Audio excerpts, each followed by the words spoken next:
ჩვენ ვართ დამოუკიდებელი ქვეყანა, სუვერენული ქვეყანა, რომელიც გარანტირებულია საქართველოს კონსტიტუციით და სუვერენიტეტის დაცვაზე პასუხისმგებელი საქართველოს მთავრობა. შესაბამისად, რაზეც პასუხისმგებლობა აკისრია საქართველოს მთავრობას, უნდა არსებობდეს შესაბამისი მექანიზმები, რათა სუვერენიტეტის დაცვაც მოხდეს. წინა წლის საგაზაფხულო სესიის განმავლობაში გრანტების შესახებ კანონში განხორციელდა ცვლილებები, რომელთა მიზანი სხვა საკანონმდებლო ცვლილებებთან ერთად ჩვენი ქვეყნის სუვერენიტეტის დაცვა და ამავდროულად იმ გავლენების შეზღუდვა და გახდა საჭირო, რომელიც მიმართული არის საბოლოო ჯამში ჩვენი არაკეთილმოსურნეთა ინტერესების გასატარებლად. წარმოდგენილი ცვლილებების შინაარსი ზუსტად იგივე არის და მიზანი ზუსტად იგივეა, რაც მანამდე განხორციელებული საკანონმდებლო ცვლილებების მიზანი იყო, რომ ყველას, ვისაც აქვს სურვილი, რომ საქართველოში შემოიყვანოს არასამეწარმეო მიზნით განკუთვნილი თანხები, რომელიც რა თქმა უნდა არის თავის შინაარსით გრანტები, რადგანაც არ უნდება ესე პირდაპირ სასყიდლის სახით გრანტის გამცემს, მიმართოს საქართველოს მთავრობას და საფუძვლოს თუ რას უნდა მოხდეს ეს თანხები, ვინ არიან ბენეფიციარები, რა საქმიანობა უნდა განხორციელდეს და აიღოს თანხმობა, თანხმობის მიღების შემდეგ კი ნებისმიერი ასეთი თანხა შეიძლება რომ თავისუფლად შემოვიდეს საქართველოში და მიმოქცევაშიც მიექცეს. ასეთი თანხმობის გარეშე გრანტის მიღება მოქმედი კანონმდებლობითაც იყო აკრძალული, მაგრამ ჩვენ გვესმოდა არაერთი ბიუროკრატის და მათ შორის ეგრეთ წოდებული დიპლომატის განცხადებების, მაგალითად ქალბატონი მარტა კოსი აცხადებდა, რომ ჩვენ ვეძებთ გზებს, რათა გამოყოფილი მილიონობით ევროები მოხდეს საქართველოში და დაფინანსდეს მათთვის მოსაწონი ადამიანები და შემდეგ იგივე განცხადება გააკეთა ბატონმა ჰელსინკიმაც, რომ კანონმდებლობის გვერდის ავლის გზები უნდა მოიძებნოს და შემდეგ ხედავთ, რომ გარედან მიღებული დაფინანსების შედეგად მაგალითად ეს თანხები, რომელიც შემოდის, ხმარდება მაგალითად მოლოტოვის კოქტეილების დამზადებას, პიროტექნიკის მომზადებას, ან ნებისმიერ საკითხს, რომელსაც აქვს თავისი პოლიტიკური მიზანი საზოგადოებაზე ზეგავლენის მოხდენა, რომელიც საბოლოო ჯამში მიმართულია პოლიტიკის შეცვლისკენ, ჩამოყალიბებისკენ ან განხორციელებისაკენ და ამაზე პასუხისმგებლობის აღება არ უნდა არავის, მათ შორის არავის არ უნდა აღება მოლოტოვის კოქტეილის სროლის რომანტიზებაზე, რომელიც ისევ და ისევ ევროპული ფონდის დაფინანსებით ხდებოდა. არავის არ უნდა სიძულვილის კამპანიის ტირაჟირებას მოხმარებული თანხებზე პასუხისმგებლობის აღება და საბოლოო ჯამში ეს ყველაფერი ხმარდება ჩვენს ქვეყანაში მოსახლეობის, ხალხის, ქართველი ხალხის საქართველოს მოქალაქეების ერთმანეთთან დაპირისპირებას, არ უნდა იყოს არავითარი საშუალება, რომ ლაპარაკი საუბარი შედგეს და ამ დაპირისპირების ფონზე გარკვეულ ძალებს, რომელსაც აქვს დიდი გავლენები, მათ უნდა ჰქონდეს შესაძლებლობა, რომ ამგვარად წყალში თევზი დაიჭირონ და თავიანთი აგენტები მოიყვანონ ხელისუფლებაში და ქვეყანა დაბრუნდეს 2003-2012 წლების მდგომარეობაში. იმისათვის, რომ განხორციელდეს შესაბამისი, რაზეც პასუხისმგებლობა აქვს საქართველოს მთავრობას, რომ ამის ბერკეტების ჰქონდეს, თანხმობაც დასჭირდება ყველა პირს, რომელიც საქართველოში რაიმე პოლიტიკური თანხის შემოტანას გადაწყვეტს და პოლიტიკური ნებისმიერი ის თანხა, რომელიც პოლიტიკურ საქმიანობას ხმარდება. დავაზუსტებ თუ შეიძლება, გრანტებთან დაკავშირებით აქამდეც განსაზღვრავდა, რომ კანონი რა არის გრანტი, მაგრამ ნებისმიერი პირისთვის გადაცემულია ფულადი, ანატოლიური რესურსი, ტექნიკური უნარების გაზიარება, თუ ის მიმართული არის სხვადასხვა და აქ მიმართულებები ეხება პოლიტიკურ საქმიანობას. აი ეს არგუმენტი ნებისმიერი პირის მიერ გადმორიცხული ნებისმიერი პირისთვის ფული, ანუ რა ძალიან ფართოა. და გასაჯაროდება სულ რამდენიმე წუთში, მას შემდეგ რაც ბიურო საათში უკაცრავად, მას შემდეგ რაც ბიუროზე დარეგისტრირდება უკვე ოფიციალურად კანონპროექტი, საქართველოს პარლამენტის საიტზე გახდება შესაძლებელი კანონპროექტების ნახვა და გრანტების შესახებ კანონში ჩანაწერსაც იხილავს საზოგადოება, სადაც მითითებულია, რომ უცხოური კომპანიისგან ან საქართველოს არამოქალაქისგან საქართველოში შემოტანილი თანხა, რომელიც მიმართული არის ფიზიკურ პირზე, საქართველოს მოქალაქეზე, ქართულ იურიდიულ პირზე ან საქართველოში ლეგალურად ყოფნის მქონე პირზე, რომლის მიზანიც არის საბოლოო ჯამში პოლიტიკური საქმიანობის განხორციელება, ეს ყველაფერი ჩაითვლება გრანტად და დასჭირდება საქართველოს მთავრობის თანხმობის. რაც შეეხება გასწავლოთ დავასრულებ, ბოდიში, რაც შეეხება პოლიტიკურ საქმიანობას, პოლიტიკური საქმიანობა განმარტებულია სიტყვით ისე, როგორც ეს არის განმარტებული ამერიკულ კანონში, ფარაში და პოლიტიკური საქმიანობა ის საქმიანობა, რომელიც მიმართული არის საზოგადოების ნაწილზე ან საზოგადოებაზე ზეგავლენის მოსახდენად, რომლის მთავარი მიზანი არის პოლიტიკის ჩამოყალიბება, შესვლა ან გახორციელება. ეს ყველა საქმეა ასე გამოდის. ნახეთ მე ვარ ჟურნალისტი და ჩემი გავლენა ვრცელდება საზოგადოების რაღაც ნაწილზე. და მე ჩემი ორგანიზაციიდან ხელფას ვერ ვიღებ ახლა. და თქვათ საზღვარგარეთიდან, ასეთი ვითარება გვაქვს, რომ ხელფას ვერ ვიღებ. საზღვარგარეთიდან მყავს მამინაცვალი, რომელიც არ არის საქართველოს მოქალაქე, ანუ პირობას ასეც ვქმნია. ამ მაგალითს გითხრით, მამინაცვალი მირიცხავს ფულს, რომ მე აქ ვიცხოვრო და ვიმუშაო. და ვიმუშაო და რომის შედეგი შეიძლება საზოგადოებაზე გავლენის მოხდენა. ანუ თქვენ ამ თანხას განა შემიზღუდავთ, არ ვიცი შემიზღუდავთ თუ არა. გააკონტროლებთ, ხო? არ გავაკონტროლებ. ნახეთ მარტივად. ამ თქვენს მიერ დასახელებულ შემთხვევაში ის პირი, რომელიც უცხოეთიდან თანხას გირიცხავთ იმისათვის, რომ თქვენ პოლიტიკური საქმიანობით და აქტივობით დაკავდეთ, თუ თქვენ თანხას გირიცხავთ, რომ არა ჩვეულებრივ საყოფო ცხოვრება მიზნიდან ან სამეწარმეო მიზნიდან გამომდინარე გირიცხავთ, არავითარი გრანტი ეს არ იქნება, შესაბამისად არავითარი თანხმობა არ დაგჭირდებათ, მაგრამ თუ პირი თქვენ გირიცხავთ კონკრეტულ თანხას იმისათვის და პირდაპირ დავალებას, მითითებას გაძლევთ, რომ თქვენ პოლიტიკური საქმიანობით დაკავდეთ და პოლიტიკაში თქვენი ჩართულობით შესაბამისად გარეინტერესები გაატაროთ, ან ნებისმიერ სხვა პოლიტიკური მიზნის მქონე მოქმედებები განახორციელოთ, ამ შემთხვევაში დაგჭირდებათ საქართველოს მთავრობის თანხმობა. აი, ვთქვათ, ვარ ინფლუენსერი და არა ჟურნალისტი, არამედ ინფლუენსერი ვარ, მჭირდება, ანუ ეს ნებისმიერზე რადგან არის ნათქვამი ნებისმიერზე, ამიტომ ვაწრობ. დავაზუსტე, ნახეთ, ხო დავაზუსტე. აი, მე გიზუსტებთ ახლა. ინფლუენსერი ვარ და მჭირდება თანხები იმისთვის, რომ განათება კამერა რაღაცები ესე მოვიმარაგო და წერო ვიდეოები. ზუსტად იმისთვის, რომ საზოგადოებაში რაღაც გავლენა მოვახდინო. რაღაც ან და ამისთვის რომელიც არ არის საქართველოს მოქალაქე, მირიცხავს ფულს კონკრეტულად ამისთვის, ეს გრანტია. ყველასთან ჩემ რა კარგი მამინაცვალი ყოლია ასეთ ადამიანს. არ თქვენ არ მithქვას თქვენთვის როგორ გადრებ. რა იმ ვიღაცას რა კარგი მამინაცვალი ყოლია. კარგი მამინაცვალია საქართველოს მოქალაქე არ არის და ურიცხავს იმისთვის. თუ მიზანი აქვს კიდევ ერთხელ. პოლიტიკურ საქმიანობას არ გეკითხებით, იმიტომ რომ ეს უფრო მეტად გასაგებია. ის ურიცხავს. გავლენის მოხდენა შეგვიძლია ყველას, ხო? როგორ კადრავთ? თუ ტელეფონს ჩავთვალოთ. როგორ კადრავთ? ყველას არ შეუძლია. ხო, მაგრამ ვიღაცები ინფლუენსერი მაგიტომ რომ მაგ გავლენა. ხარ არ ვრცელდება თუ არა ინფლუენსერებს? არ ვიცი, ინფლუენსერი კი როგორ არ ვრცელდება, არ არდება?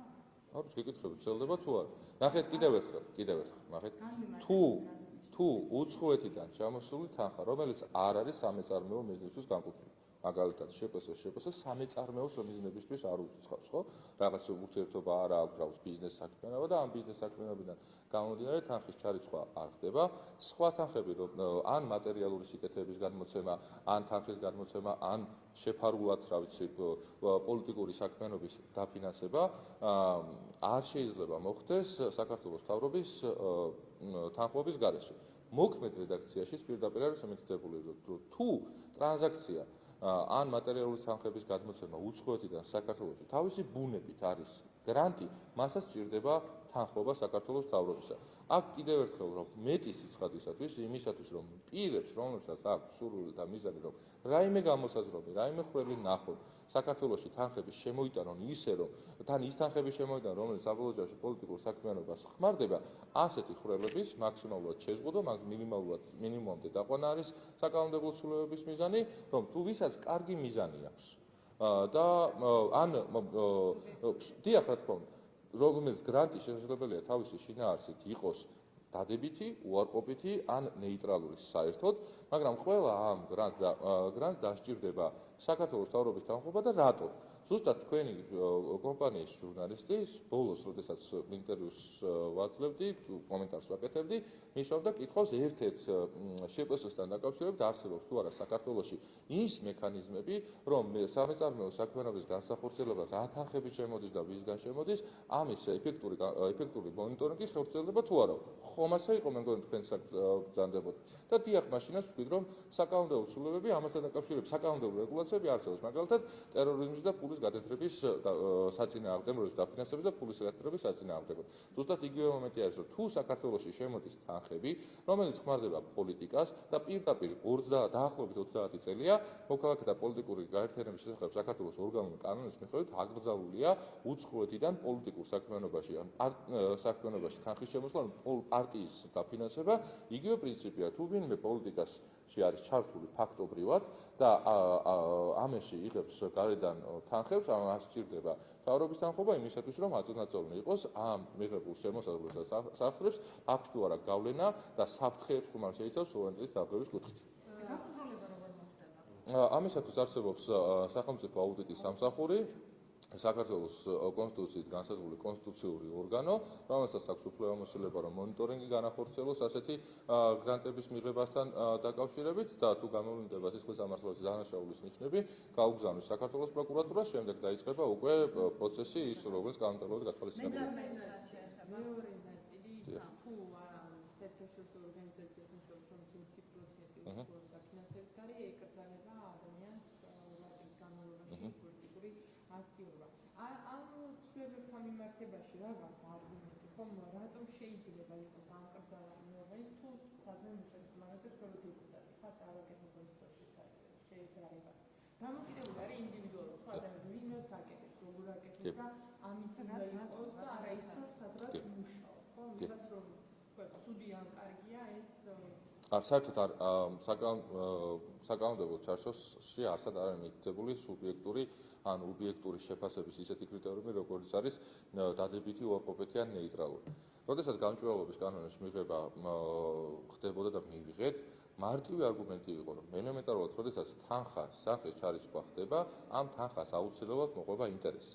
როდესაც ეს თანხა არის გარედან მომდინარე და მიემართება ისეთ ორგანიზაციაში, რომელიც მოქმედი კანონმდებლობის მიხედვით საჭიროებს დარეგისტრირებას გამჭვირვალობის რეესტრში, თავისთავად ეს ორგანიზაცია უცხოურ გავლენას ატარებს, იმიტომ რომ თანხას აუცილებლად მოყვება შესაბამისი გავლენა. და თუ პირი თავისი საქმიანობით დაკავებული იყო, რომ უცხო გავლენა გაეტარებინა საქართველოში და ამავდროულად ვამბობთ ჩვენ, რომ პოლიტიკური პარტია არ უნდა დაფინანსდეს უცხოეთიდან, იმიტომ რომ უცხოური გავლენა პოლიტიკაში არ უნდა მოხდეს, ზუსტად იგივე მოცემულობა არის, რომ პირი, რომელიც იმ ორგანიზაციაში საქმიანობდა, რომელიც უცხოურ გავლენას ატარებდა, მას 8 წლის განმავლობაში აღარ შეიძლება პოლიტიკური პარტიის წევრი გახდეს, ისევ იმიტომ რომ პოლიტიკურ გავლენა არ მოხდეს პოლიტიკაში. აი ნახეთ ახლა თქვენ ლოგიკას ერთ მხარეს და მეორე პრაქტიკაში შეშებეთ. შალო პაპულაშვილი იყო GIZ-ის თანამშრომელი წლების განმავლობაში. მათ შორის ხელმძღვანელი. ხო, დირექტორი პროგრამის ხელმძღვანელი. აეროს შესაბამის სტრუქტურებში მუშაობდა. მათ აქვს საშუალება, რომ თქვენ თქვა პოლიტიკური თანამდებობის პირები. ანუ რატომ ზღუდავთ, რომ ვიღაც სადღაც მუშაობდა გაქვს, მაგალითად ეს ადამიანი მუშაობენ, მაგრამ ერთი დღეს პარლამენტის თავმჯდომარეა და მეორე დღეს პრემიერ-მინისტრი არის. ის რომ სადღაც მუშაობ, ნახეთ, ისევ და ისევ, როგორც საქართველოს პრემიერ-მინისტრი. ადამიანი რომ მუშაობს, სადღაც ის აუცილებლად პოლიტიკური გავლენის შემდგომ, თქვენ არა, პოლიტიკურ გავლენაზე არ საუბრობ. პოლიტიკურ გავლენაზე არ არის აქ საუბარი. მესმის კითხვა. კი. რაც შეეხება პარლამენტის თავმჯდომარეს, საქართველოს პარლამენტის თავმჯდომარეს და საქართველოს პრემიერ-მინისტრს, ისინი ასეთ ორგანიზაციებში არ საქმიანობდნენ, ისინი საქმიანობდნენ იმ ორგანიზაციებში, რომელიც გამჭვირვალობის კანონის განმარტებით უცხოური ძალა არის.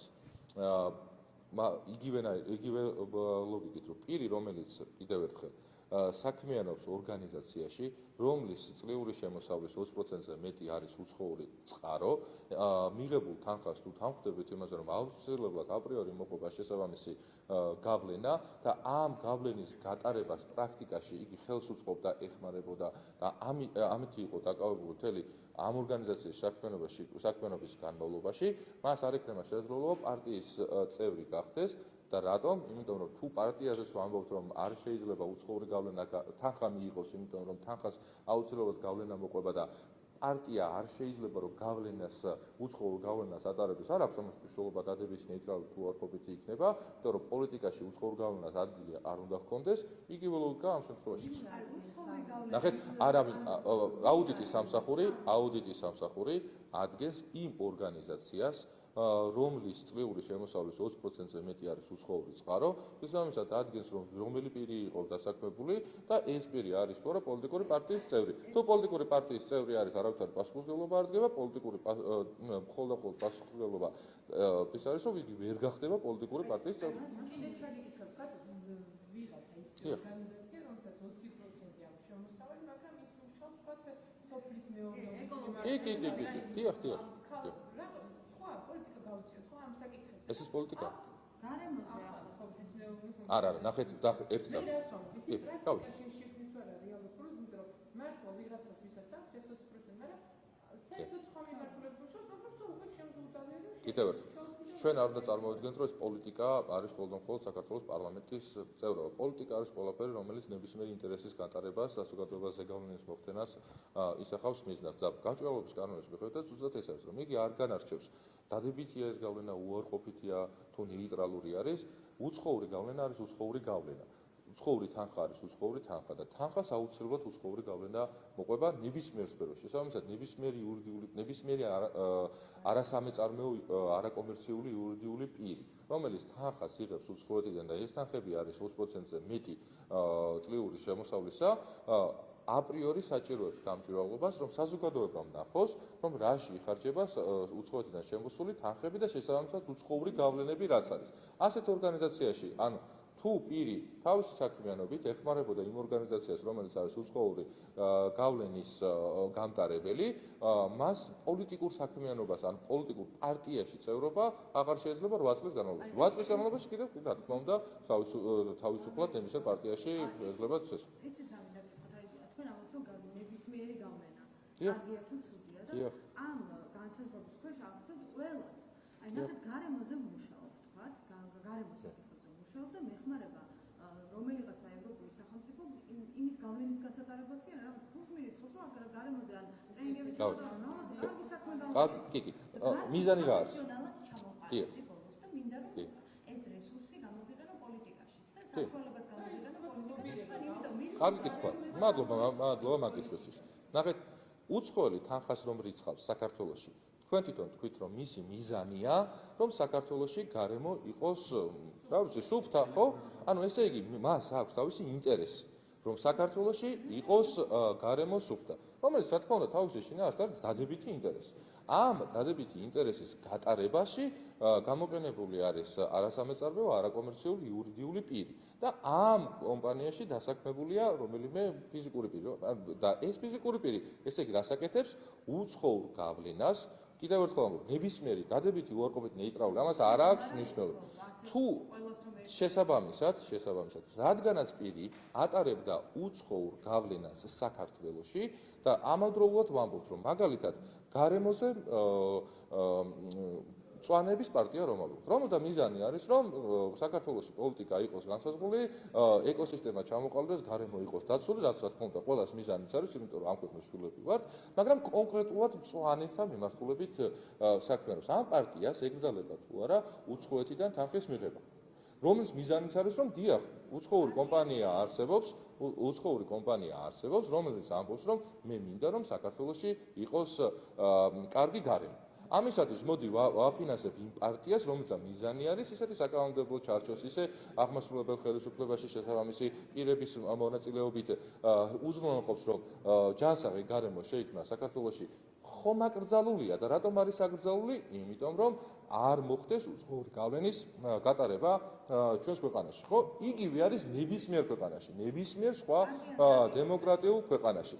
და შესაბამისად, როდესაც ვამბობთ, რომ არ აქვს მნიშვნელობა უცხოური გავლენის გატარების დროს, არ აქვს მნიშვნელობა დადებითი იქნება უარყოფითი თუ ნეიტრალური, პარტიას არ აქვს უფლება, რომ ასეთი შემოსავალი მიიღოს, იმიტომ რომ უცხოური გავლენა არ უნდა გაატაროს არანაირად და იგი უნდა იყოს მხოლოდ საქართველოს მოქალაქეზე ორიენტირებული. მან უნდა დაიცვას ჩვენ ქვეყანაში არსებული უმაღლესი კანონი, საქართველოს კონსტიტუცია და მხოლოდ დავალება უნდა მიიღოს ქართველი ხალხისგან და ქართველი ხალხის დავალება უნდა გაატაროს უკვე პრაქტიკაში პოლიტიკურ საქმიანობაში. ზუსტად იგივე პრინციპი არის, რომ პირი, რომელიც უცხოურ გავლენას და გავლენის მქონე სუბიექტში, გამტარებელში საქმიანობდა და გავლენას ატარებდა, მას არ უნდა ჰქონდეს შესაძლებლობა, რომ პარტიულ საქმიანობით აკავდეს. რა მიგიყვანათ ამ გადაწყვეტილებამ და რამე გამოცდილება გვაქვს, რომ მაგალითად თქვენი პარტიის წევრებიც, როცა ადრე პოლიტიკამდე NGO-ში გაატარეს რაიმე და უარყოფითი გავლენა ჰქონდა. კიდევ ერთხელ ამ უარყოფით გავლენაზე არ აი რა მიგიყვანათ რომ 8 წლით და თან ეს განსაზღვრება რომ 8 წელი 9 წელში შეიძლება და 8 წელში არა. მეც ვფიქრობ რომ უფრო მეტი იქნება ვადა საჭირო რომ უცხოური გავლენის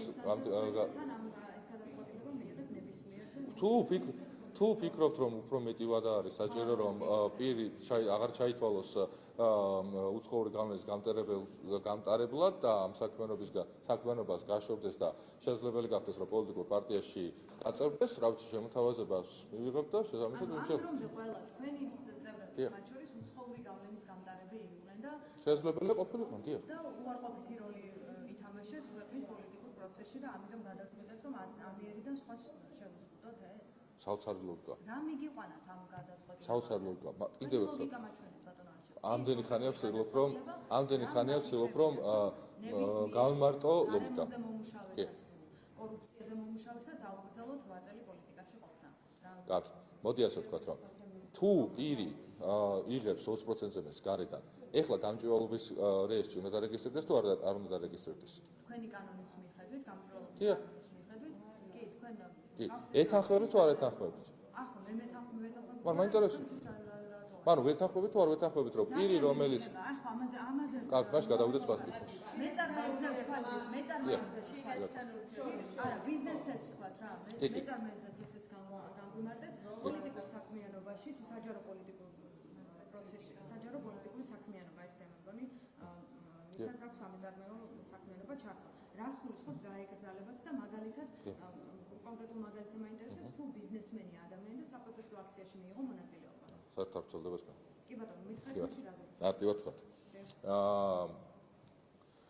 ახლაც მოქმედი კანონმდებლობის მიხედვით პოლიტიკურ პარტიას ეკრძალება დაფინანსება მიიღოს, ანუ შემოწირულობა მიიღოს იურიდიული პირისგან. და რატომ? ეს მათ შორის გარედან მიღებული რჩევის საფუძველზე განხორციელდა ესრულებები წლების წინ, რაც აბსოლუტურად სწორია. რომ ბიზნესის ინტერესები არ გაატაროს კონკრეტულმა პოლიტიკურმა პარტიამ. ფიზიკურ პირებიც შეზღუდულები არიან, თუ სწორად მახსოვს 60,000 ლარზე მეტი შემოწირულობის გაკეთება ფიზიკურ პირს წლის განმავლობაში პოლიტიკური პარტიისთვის არ შეუძლია იმისათვის, რომ ბალანსი იყოს დაცული სხვადასხვა პარტიებს შორის. იგივე ლოგიკა არის ახაც. თუ იურიდიული პირი ვერ აფინანსებს პოლიტიკურ პარტიას, იმიტომ რომ არ შეიძლება პოლიტიკურმა პარტიამ იურიდიული პირის ინტერესები გაატაროს, მაშინ თავად იურიდიულ პირს როგორ შეიძლება რომ დაუშვათ, რომ კონდეს შესაძლებლობა პოლიტიკური აქტივობით დაკავდეს. თუ პირს აქვს სამეწარმეო იურიდიულ პირს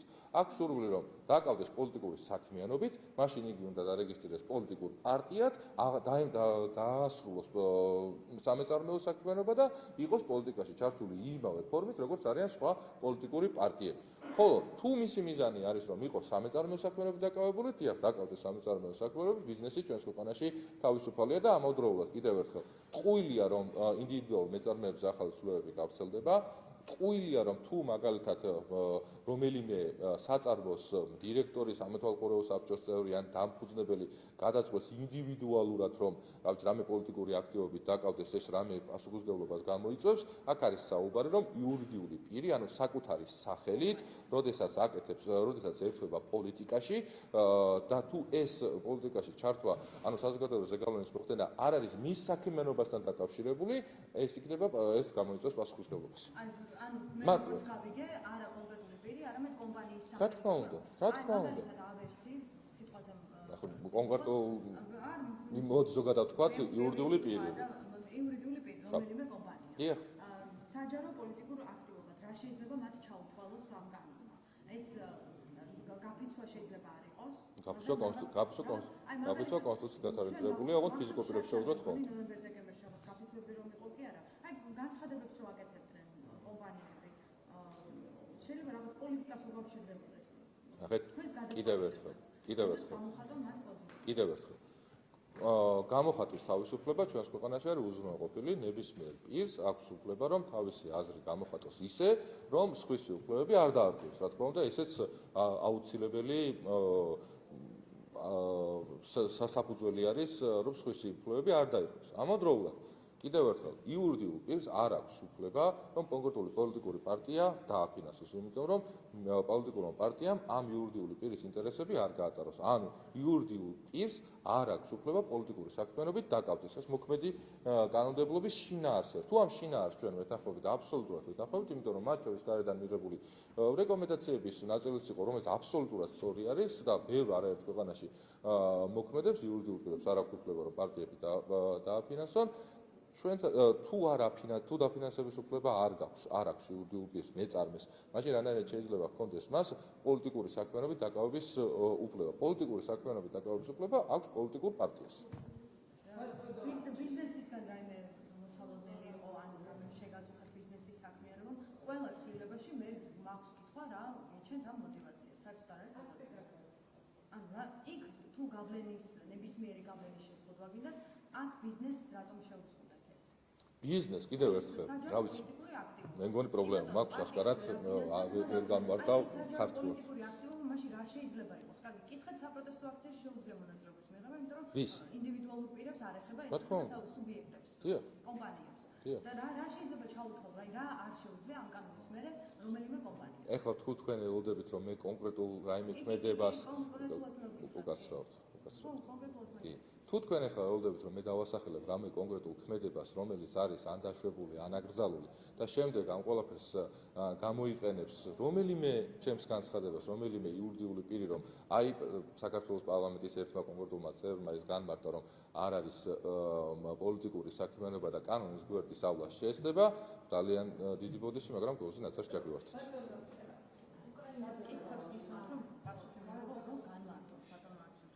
მე სანამ დიდი ვერი ვისაუბრეთ. მეც მარტივი პასუხი აგეცი. პოლიტიკურ საქმიანობა. პოლიტიკურ საქმიანობაში რა შეიძლება ჩაითვალოს?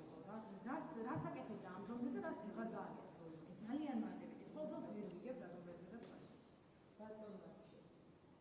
მარტაკოსი კი, მარტაკოსი მინდა რომ ვთქვათ და ასე ვთქვათ, აი ეს მათემატიკის სკოლა ცურქი დაკავშირებით მარტაკოსი ვთქვათ, რომ ხარჯზე დაიჭრა ხალხს, რომ საკუთარი ხალხის წინააღმდეგ მოქმედებს, რომ ერთადერთი აბსოლუტური შეცდომა და ევროპულ მომავალზე იკითხება და მეორე იყო კაია კალასის განცხადება, რომ ამაზე გვექნება ჩვენი ნაიგურებაო და პოზიცია განსხვავებთან დაკავშირებით. მათი კრიტიკა იყო ისე და მომწონდა რომ ეს არის ევროპული ინტეგრაცია და გადახრება აბსოლუტური შეცდომა და გაუქმებით ევროპულ გზას. კი, რეაგირებაში დავამატებ პარამეტრიკაში გავერთიანოთ, რეაგირებაში ელოდებით თუ არა რომ სავიზო შეზღუდვები ან რაიმე სხვა სახის სანქციები კიდევ იყოს მათ.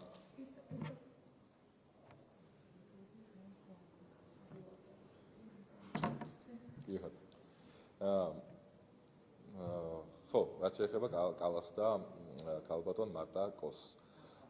მაშინ, როდესაც ისევ და ისევ ამერიკის შეერთებული შტატების მოქმედი ადმინისტრაციის განცხადებით, რასაც აბსოლუტურად ვიზერებთ, ევროკავშირი ახლა დგას ცივილიზაციული უსკულის პირას, ამ დროს თუ მათ აქვთ დრო რომ საქართველოზე განცხადებები აკეთონ, საინტერესოა ამაზე რა პასუხს მიიღებენ საკუთარივე ქვეყნებში, საკუთარივე მოქალაქეების მხრიდან. წესით მათ ამისი დრო არ უნდა ჰქონდეთ, მაგრამ ამ ადამიანებს სამწუხაროდ იმ პირებს, რომლებიც არ არიან არჩეულები, მიზანი აქვთ ერთი, რომ გაატარონ იმ პირების გავლენა, რომელსაც აქვთ განსაკუთრებული ძალაუფლება მთელი მსოფლიოს მასშტაბით და გავლენების შესაძლებლობები ზუსტად იგივე არის ჩვენი ქვეყნის მიმართულებითაც, რასაც ჩვენს ქვეყანაში, ჩვენს თავზე პრაქტიკულად ვხედავთ.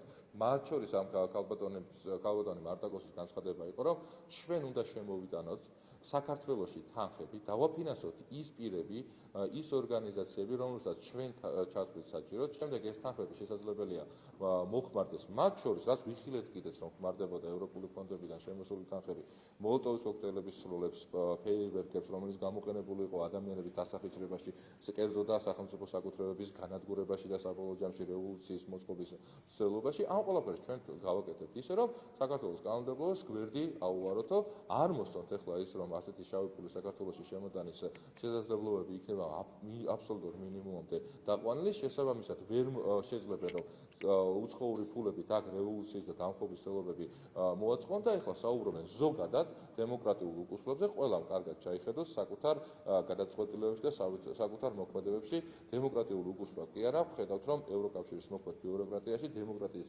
ნასახიც კი აღარ არის და არავითარი საფუძველი აღარ არის, რაზეც შეიქმნა ევროკავშირი, დიახ, ის ქრისტიანული, დემოკრატიული კანონის უზენაესობაზე და ადამიანის უფლებებზე მიმართული გაერთიანება იყო, რომელიც ეხლა მხოლოდ და მხოლოდ ფსევდოფილოსოფიის, ფსევდოიდეოლოგიის გატარებას ცდილობს და მათ შორის მათი თავისაკუთარი გადადგმული ნაბიჯებით ხედავთ, როგორი ეკონომიკური რეცესიაა და მთელი ევროკავშირის მასშტაბით.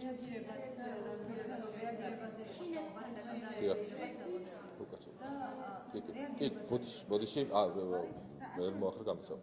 დასალაგებლად რა შეიძლება გააკეთოს? ასეთი მუქარები და შანტაჟის ცდილობები არაერთხელ მოგვისმენია არარჩეული ევრობიუროკრატიისგან, რომელსაც რა თქმა უნდა არავითარი გავლენა არ აქვს საქართველოს მოქალაქეებზე, რომელთა დავალებებსაც ასრულებს ჩვენი გუნდი და საუბრებს თავი დაანებონ ჩვენი საქმეში და საქმეებში ჩარევის ცდილობებს, იქნება ეს განცხადებებით, ორკესტრირებული და დაორგანიზებული პოლიტიკური კამპანიები თუ ჩვენს ქვეყანაში შავი ფულის შემოტანის ცდილობებით, რომელიც შემდეგ უნდა მოხმარდეს, ან შესაძლებელია ხმარდება კიდეც რევოლუციის მოწყობის მცდელობებს. უკაცრავ. რაც შეეხება ორი ქართული ძირცველი უნივერსიტეტის გაერთიანებას საქართველოს მინისტრმა ბატონმა გივი მიქანაძემ განმარტა ორი უნივერსიტეტის გაერთიანების მიზანი, რათა მოხდეს როგორც პროფესორების და პერსონალის ძალების გაერთიანება, ასევე მატერიალური ტექნიკური სახსრების და საშუალებების გაერთიანება, რომელიც საბოლოო ჯამში მიგვიყვანს იქამდე, რომ როგორც სახელმწიფო უნივერსიტეტი, რომლის სტუდენტიც მეც გახდით და ასევე ტექნიკური უნივერსიტეტიც გაერთიანების შედეგად გახდნენ უფრო რეიტინგულები, უფრო მეტი ფასი, მეტი ძალა ჰქონდეს სახელმწიფო უნივერსიტეტის მიერ გაცემულ დიპლომს და შესაბამისად, რა თქმა უნდა, პირველ რიგში არა მხოლოდ დიპლომს, არამედ გადაცემულ ცოდნას.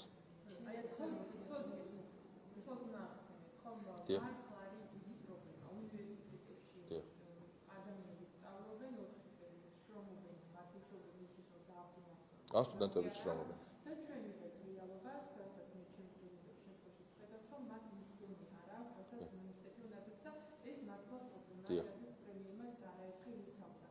მაგრამ ახლა არის გარანტია იმის, რომ რეფორმის შედეგად მართლა რაღაც შეიცვლება და არ მოხდება ისე, რომ როგორც ხდება საქართველოში რაღაც ამოსდება, დიდი კოშკი იგება და შემდეგ არ არის. ეს რეფორმა მართლა სჭირდება მას, იმიტომ რომ პროფესორ მასწავლებელიც არის პრობლემა. ელექციონისტობა აღარ განვითარდა ვიღაც და ახალი თაობა უკვე დაახურა.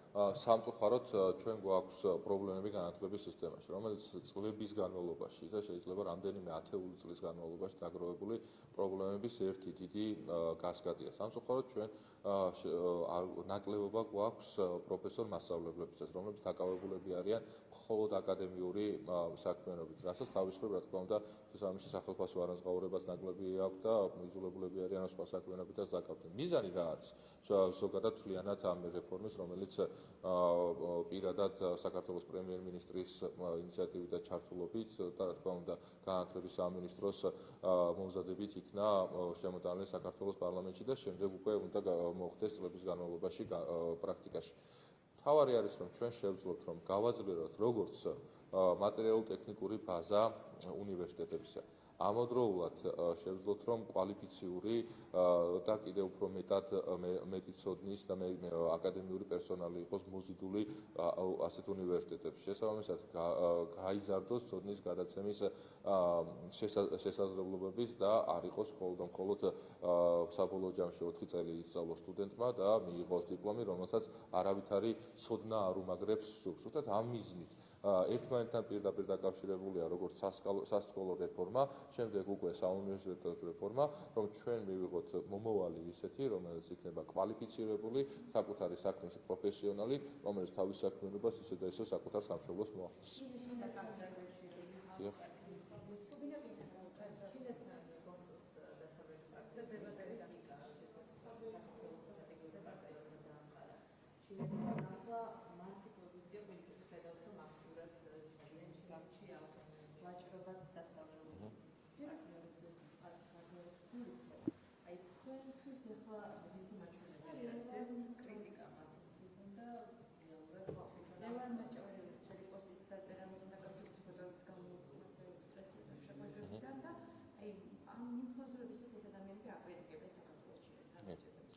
Ჩვენთან ურთიერთობის გამო კი არა, ჩვენ პირდაპირ რეზოლუციების დონეზე, პირდაპირ ჩანაწერებით, ოფიციალური დოკუმენტებით და არა დახურულ კავშირმა მოგვიწოდებდნენ, რომ დაგვეწესებინა სანქციები რუსეთისთვის და ჩამოგვეშალა ჩვენი ქვეყნის ეკონომიკა, მაშინ, როდესაც არაერთი დასავლური ქვეყანას გაიზარდა ექსპორტი რუსეთის მიმართულებით. Სად არის აქ ლოგიკა და სად არის აქ თანაბარი მიდგომები? ანუ რაც მათ აქვთ, მათი ქვეყნისთვის არის მიზანშეწონილი, ამ ყველაფერს პრაქტიკაში აკეთებენ, ხოლო პოლიტიკური განცხადებები ამის აბსოლუტური საწინააღმდეგოა. ეხლა ზუსტად იგივენაირად, მაშინ, როდესაც საუბრობდნენ ჩვენს ურთიერთობებზე ჩინეთთან, როდესაც ჩვენ გვაქვს ორ ქვეყანას სტრატეგიული ურთიერთობები, ამავდროულად გვესმოდა საქართველოს მიმართ განსაკუთრებული კრიტიკა. ხოლო საფრანგეთის პრეზიდენტი იმ მომენტშივე იმყოფებოდა ჩინეთში და მოლაპარაკებებს აწარმოებდა. არაფერი ახალი არ ხდება ამ ქვეყანაზე, არაფერი ვერც მოხდება, ყველაფერი კარგად დავიწყებული ძველია. ხედავთ, რომ როცა აქვს ქვეყანას საკუთარი ინტერესი, ამ საკუთარ ინტერესს ატარებს, მაგრამ იმ ქვეყნების მიმართ, როგორც არის საქართველოს მცირე ტერიტორიით, მცირე ეკონომიკით, ყოველთვის ცდილობენ, რომ მას ზეგავლენა მოახდინონ, იმიტომ რომ ეს ყველაფერი, რა თქმა უნდა, სხვადასხვა ქვეყნის ძალის ინტერესებს უნდა მოხმარდეს. ეს არის ზუსტად უსტანდარტობა, ყველანაირი მიდგომის აცდენა ყველანაირ ლოგიკასთან და ჩვენ კიდევ ერთხელ ვარწმუნებს ქართველ საზოგადოებას, საქართველოს მოქალაქეებს, რომ ჩვენ უნდა გავაკეთოთ ყველაფერი ის, რაც ჩვენი ქვეყნის ინტერესებში არის შესაბამისი და არა გარედან მიღებული ეგრეთ წოდებული რჩევებით, რომელიც საბოლოო ჯამში თუნდაც ეკონომიკურ და პირველ რიგში ეკონომიკურ ჩამოქცევასთან და ჩვენს ქვეყანაში სოციალურ გარემოს გაუარესებას გამოიწვევს, რომელიც ისევ და ისევ ქალბატონი ლორა თორნტონის, იმ ლორა თორნტონის, რომელიც ვენეციის კომისიის წინაშე უნდა წარდგანიყო და უკაცრავად ჰელსინკის კომისიის წინაშე უნდა წარდგარიყო და 15 სანტიმეტრიანი თოვლის გამო ვერ მოახერხა მისულიყო კომისიამდე. ადამიანის, რომელიც ამერიკის შეერთებული შტატების მოქმედ პრეზიდენტს სექსუალურ მოძალადეს უწოდებს, ეს ადამიანი აცხადებდა, რომ საქართველოში უნდა იყოს სოციალურად გაუარესებული მდგომარეობა, რომ აგენტურა მოვიდეს ხელისუფლებაში და ამახსეს კაცული ოცნება. უკაცრავად. ყველა, კი, დიახ.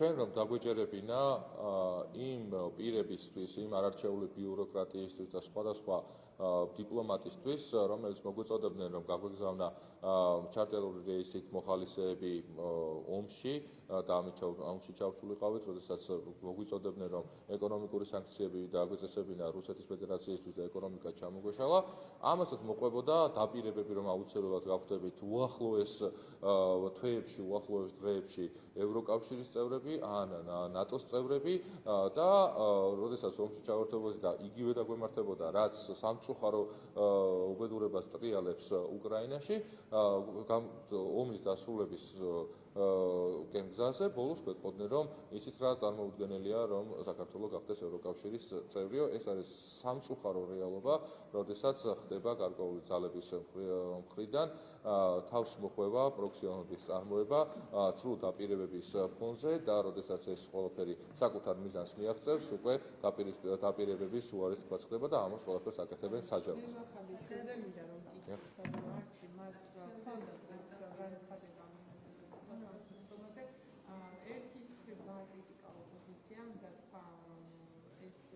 ზოლა წავაგეთ, მაგრამ არ წაგიძლია, ამიტომ გამოიყენეთ ყველაფერი კედი ხელისუფლებასთან სასაუბრო და ძინწვისისა და პატრონებიდან გათავისუფლება ცვლადი საუბრები რაც ხდება ეხლა ოპოზიციის მიმართულებით და ამბობს რომ სამწუხაროდ ამ პროექტის ხელები გადაგვიგრიხეს, ბრძოლა წაგებულია, მაგრამ ვიღაცას გამუდავა უნდა იყოს და უნდა დაიწყოს ეს საუბარი. ეს განცხადება რას ნიშნავს? იმას რომ ოპოზიციის მანამდე პოლიტიკა რაც ყოველ გამართვა და ახლა უნდა შეცვალონ, ასე გაიგეთ თქვენ? საბრალდებო სკამზე მშვიდობი ბატონი ანიტას კომენტარზე განცხადებაზე სერიოზულ კომენტარს სამწუხაროდ ვერ გავაკეთებ. მაგრამ მაინც დებატები, რომელზეც შემომაპარე ახლა. მომაპარეთ იმას. ის საუბრობს რომ ხელები გადაუღიხა ოპოზიციას ხელისუფლებამ და ბრძოლა წააგო ოპოზიციამ 1000 ადამიანი გაზაფხულს ვერ მოიყვა სამხატვრო საკმაოდ კრიტიკული და მეტი გამბედაოსკენ მოუწოდებს საკუთარ კოლეგებს. უბრალოდ ყოფილია მათი აფრიკა. კი. ბატონი ანიტა რევოლუციის მოწყობის მცდელობისას გაჭრილი კარტია, მისი პოლიტიკური განცხადებები უკვე არავის არაფერს აღარ აინტერესებს, იგი ცდილობს რომ საკუთარი თავის აქტუალიზაცია მოახერხოს, მაგრამ ბატონი ანიტა ერთ რამეშია მართალი, რომ ეხლა ჩვენს ქვეყანაში რადიკალურ ოპოზიციას არავითარი შანსი ამ ქვეყნის არევის არ აქვს. დებატები, რომლის ინიციატივას თქვენ წამოაყენეთ, თითქმის ერთი კვირა გადის. ჯერჯერობით რა ვისთან და რა დებატები, თუმცა რაც მოვისმინეთ ოპოზიციიდან, არის ასეთი ინიციატივები, რომ ამ ფონზე როცა პატიმრები არიან ქვეყანაში და არის სადებატო. აი თქვენ ეს დებატები, ეს იდეა გამართეთ ისე, რომ პოლარიზაცია შემცირდეს, რაღაც ნორმალურ ჯანსაღ ვითარებაში დაბრუნდეს პოლიტიკური პროცესი. ამ მიზნის გამო თქვენ ხართ მზად, განიხილავს თუ არა, მაგალითად პატიმრების განთავისუფლების სანაცვლოდ, აი ასეთ დებატებს მე როგორ უნდა გავათავისუფლო რომელიმე პატიმარი? აქვე დავამატებ რა. და ეს არის პასუხი თქვენ აქვს მარტივად. ვერ გაათავისუფლოთ. ისინი ამბობენ რომ ისინი პოლიტიკური პატიმრები არიან და მათ შორის პოლიტიკოსები რომლებიც არიან დაკავებული. აქვე რომლებიც შეიძლება ამაზე მაინტერესებს, რომ დებატების მეორე მხარეს ეს პოლიტიკოსები ხომ უნდა დასწრեն, მაგრამ ისინი არიან პატიმრობაში. ჩვენ ეს შემოთავაზება განიხილავს თუ არა? პირველ რიგში საქართველოში არავითარი პოლიტიკური პატიმარი არავინ არ არსებობს ასეთი. საქართველოში ყავს ადამიანები, რომლებმაც ჩაიდინეს დანაშაულები, ზოგის მიმართ უკვე დამდგარი არის სხვადასხვა ინსტანციის სასამართლოს გადაწყვეტილებები, განაჩენები, ხოლო ზოგიერთი პირის მიმართ, რომელსაც აქვს ჩადენილი ქმედებები, რომელსაც დანახული არის სამართალდაცველი ორგანოების მიერ დანაშაულის ნიშნები, მათი საქმეების სასამართლო პროცესები მიმდინარეობს. არაერთი საქმე გვახსოვს ჩვენ, რომელიც პოლიტიზების მცდელობები იყო, მაგალითად იგივე განცხადებები კეთდებოდა გვარამიანს მიმართ, უგულავას მიმართ, მიხეილ სააკაშვილის მიმართ, რომ ისინი პოლიტიკური პატიმრები იყვნენ და ეს ტყუილი ამხილა და დაასამარა სტრასბურგის სასამართლოს, მაგრამ ამაზე პასუხისმგებლობის აღება და ბოდიშის მოხდა ამ ტყუილებზე, რა თქმა უნდა, არავის არ უკადრია. მათ შორის ელჩებსაც, რომლებიც აღნიშნულ ნარატივს ავრცელებდნენ და ამ ნარატივის გავრცელების სათავეებში იდგნენ. ჩვენს ქვეყანაში სამწუხაროდ არიან ადამიანები, რომლებიც არსებულ კანონმდებლობას, მათ შორის იმ კანონმდებლობას, რომელიც 1990-იანი წლებიდან სისხლის სამართლის კოდექსში რომ წერია, 99 წლიდან მაგალითად საგამოძიებო კომისიაზე გამოუცხადებლობა პირდაპირ მიმართულად არღვევდნენ, საკუთარი თავებით დაიპატიმრეს, ეს ყველაფერი გააკეთეს სხვა პირებმა, მათ შორის ქმედებები, რომელიც ყველა მიხილა პირდაპირ ეთერში და შემდეგ ამ პირებს უწოდებენ პოლიტიკურ პარტიებს. რა თქმა უნდა, არავითარი პოლიტიკური პარტია არ არსებობს. რაც შეეხება დებატებს, ჩვენ ყოველთვის ვიყავით და ეხლაც ვართ მზად, რომ ნებისმიერ იმ პირთან, რომელსაც აქვს განსხვავებული აზრი, განსხვავებული მოსაზრება, არგუმენტირებულად დეტალებზე კონცენტრაციით კონდეს შესაბამისად იდეების გაცვლა, კომუნიკაცია, დისკუსია, კამათი და რაც გააკეთეს მათ შორის განსაკუთრებით ნიკა გვარამიას ხელით და ინიციატივით ეგრეთ წოდებულმა მედიებმა, რომელთა უკანაც პოლიტიკური პარტიები დგანან, გააკრეს შესაძლებლობა, რომ კამათი არსებობდეს საზოგადოებაში, საჯარო კომუნიკაცია იყოს, საჯარო დისკუსია იყოს და ეს მიმართულია ისევ და ისევ განსხვავებული ადამიანების მქონე პირებს, განსხვავებული აზრის მქონე ადამიანებს შორის კონფლიქტის შემოსაგდებად და ამ კონფლიქტის შედეგად უკვე პოლიტიკური დივიდენდის მიღებას. რასაც კიდევ ერთხელ ვამბობ, ლაპარაკს, საუბარს, დისკუსიას, დებატს არ აქვს ალტერნატივა, ჩვენ ვსათვართ, რომ რასაც შემოგთავაზებენ მედიები, განვიხილოთ ეს ფორმატები და შემდეგ უკვე პირებთან დავსვეთ და ვისაუბროთ საზოგადოებისათვის მნიშვნელოვან საკითხებზე.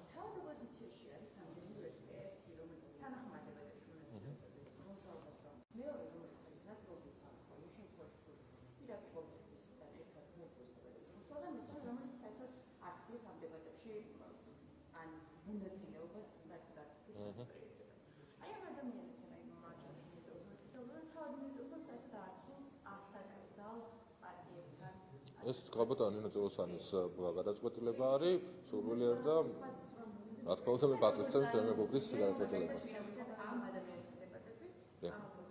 მოდით ნახოთ რა იქნება შემოთავაზებული მედიების მხრიდან, რა ფორმატები იქნება და ამ ფორმატების პარაგრაფებში რა თქმა უნდა ჩვენ აუცილებლად მოვიღებთ მონაწილეობას. რა თქმა უნდა უზრუნველყოფილი უნდა იყოს პირველ რიგში ის გარემო და რა თქმა უნდა ყველაფერი ორიენტირებული უნდა იყოს რომ კონკრეტულ საკითხზე კონკრეტული დებატი, კონკრეტული დისკუსია გაიმართოს და არა ის შეურაცხყოფები, ლანძღვაქინებები, რომელთა გამოც შეუძლებელი გახდა უბრალოდ ნებისმიერ დისკუსიის გამართვა.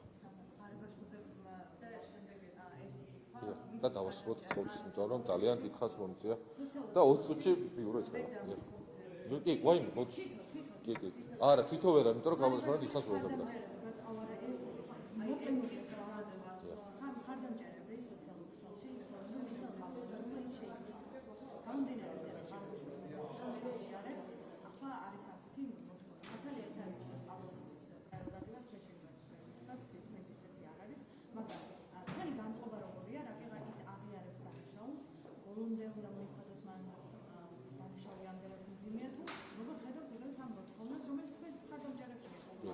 როდესაც საკითხი ეხება ჩვენი გუნდის წევრს, ყოფილ წევრს და დანაშაულის გვაქვს სახელს, რომელიც მასვე აქვს აღიარებული, რა თქმა უნდა ეს ადამიანურად მორალურად ძალიან მძიმე არის ნებისმიერი ჩვენგანისათვის ამავდროულად არ დაგვაუწყდეს, რომ ადამიანს აქვს გადადგმული ნაბიჯები ჩვენი ქვეყნის მძიმე მომენტში, როდესაც იყო 2022 წელი, 2023 წელი და ეგზისტენციალური საფრთხეები დგა ჩვენს ქვეყანაში, მისი გადადგმული ნაბიჯების, რა თქმა უნდა, მიმართული იყო ისევ და ისევ ჩვენი ქვეყნის ინტერესებიდან გამომდინარე, ის კონკრეტული პოლიტიკური ნაბიჯები, რა თქმა უნდა, რაც შეეხება მის შეწყალება არ შეწყალების ნაწილს, ეს არის საქართველოს პრეზიდენტის პრეროგატივა, მის კონსტიტუციური უფლება, რომელზედაც დაკავშირებულის მე ვერავინ კომენტარს ვერ გავაკეთებ.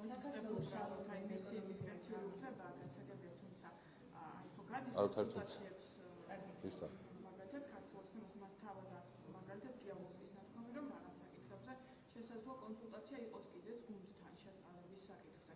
ესეთი რეკომენდაცია მაგალითად თქვენ როგორც რიგი დეპუტატს გექნებოდათ პრეზიდენტს? შესაძლებელია რომ საქართველოს პრეზიდენტი მაგალითად თავისი ადმინისტრაციის მეშვეობით და რა თქმა უნდა ესაც უნდა იყოს იღებს ინფორმაციას კონკრეტულ ბრალთან დაკავშირებით მაგალითად როდესაც განცხადებელი მიმართავს და თავის ინფორმაციას მიაწვის შეწყალების თხოვნით შესაძლებელია რომ გადამოწმებას მოხდეს მათ შორის პენტენციურ დაწესებულებასთან თუ